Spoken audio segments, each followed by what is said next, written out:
Nicolas Sarkozy boucle la boucle en présentant ses derniers vœux à l'outre-mer de ce quinquennat, car c'est ici, en Guyane, qu'il a effectué son premier déplacement en tant que chef de l'État. Et c'est ici même que François Hollande a tenu meeting il y a moins d'une semaine.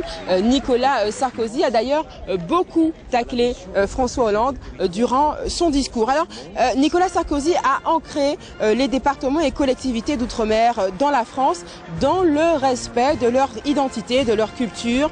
Un discours où le chef de l'État a beaucoup répété ce mot, le mot responsabilité.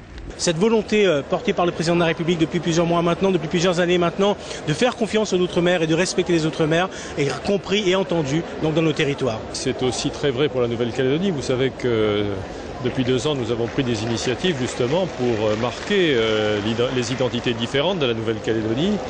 Et attaque à peine voilée à François Hollande, il a dénoncé ceux qui instrumentalisent les peurs en agitant le prétendu largage de l'outre-mer.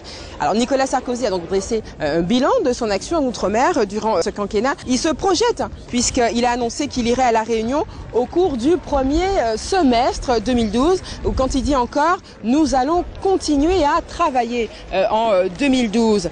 Il s'est de nouveau prononcé contre le vote des étrangers, ce qui prend du sens ici en Guyane, où il y a une très forte immigration. Bien sûr que je suis pour un vote des étrangers de manière universelle, mais sachant que la Guyane a une réalité qu'il faut prendre en compte, je dis oui, mais... On peut dire que ce déplacement en Guyane a été la rampe de lancement de la campagne du président de la République.